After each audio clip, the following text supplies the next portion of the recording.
PM Modi के नेतृत्व में एनडीए ने लगातार तीसरी बार जीत दर्ज की। वो 9 जून को एक बार फिर से प्रधानमंत्री पद की शपथ लेने के लिए तैयार हैं। इस बीच देश दुनिया से उन्हें लगातार बधाई संदेश मिल रहे हैं। ऐसे में ताइवान के राष्ट्रपति लाई चिंग-ते ने भी पीएम मोदी को बधाई दी, जिस पर मोदी ने आभार जताया। उसके बाद ये बात चीन को सहन नहीं हो पाई और उसने भारत के सामने विरोध जता दिया। चीन को इस मामले में गुस्सा देख अब अमेरिका की एंट्री हो गई। दरअसल पीएम मोदी की जीत पर ताइवान के राष्ट्रपति लाई चिंग-ते ने मोदी को बधाई देते हुए सोशल मीडिया प्लेटफॉर्म एक्स पर कहा कि प्रधानमंत्री नरेंद्र मोदी को उनकी चुनावी जीत पर हार्दिक बधाई। हम तेजी से बढ़ती ताइवान भारत की साझेदारी को और बढ़ाने, व्यापार, टेक्नोलॉजी और अन्य क्षेत्रों में हमारे सहयोग का विस्तार करने के लिए उत्सुक हैं, ताकि इंडो पैसिफिक में शांति और समृद्धि में योगदान दिया जाए।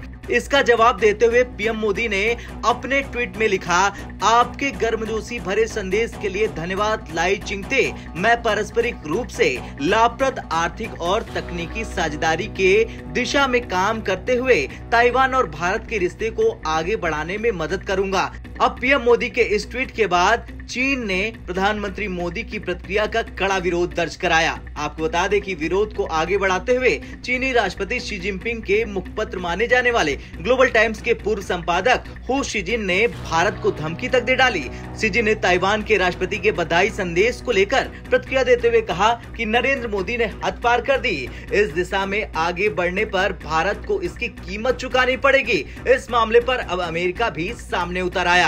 हालांकि इस बार अमेरिका का रिएक्शन कुछ अलग रहा। अमेरिका पीछे हटते हुए दिखाई दिया। दरअसल अमेरिकी विदेश विभाग के प्रवक्ता से जब सवाल पूछा गया कि प्रधानमंत्री मोदी और ताइवान के राष्ट्रपति के बीच संवाद के आदान प्रदान के बाद चीन ने भारत के समक्ष विरोध जताया है, जिसके बाद कई सरकारी और गैर सरकारी तत्व सोशल मीडिया पर ये कह रहे हैं कि भारत को इसकी कीमत चुकानी पड़ेगी। और तो और चीन की ओर से आने वाले दबावपूर्ण और धमकी भरे व्यवहार के बारे में आपका क्या कुछ कहना है? इसे लेकर अमेरिकी विदेश विभाग के प्रवक्ता मैथ्यू मिलर ने कहा, मैंने वो रिपोर्ट नहीं देखी, इसलिए मैं विस्तार से टिप्पणी नहीं करना चाहता, लेकिन मैं ये कहूंगा इस तरह के बधाई संदेश गुप्त चाल के रूप में देखा जा सकता है। खैर कुछ भी हो, लेकिन अमेरिका ने इस बहस को जिस अंदाज में अनदेखा किया, उसके बाद तो देखना ये होगा कि अमेरिका आगे इस मुद्दे पर क्या कहता है। और सवाल तो ये भी खड़ा हो रहा कि क्या चीन इस मुद्दे को भारत खिलाफ इस्तेमाल करेगा या इस मुद्दे को यहीं खत्म कर देगा? आपका क्या कुछ कहना है चीन के इस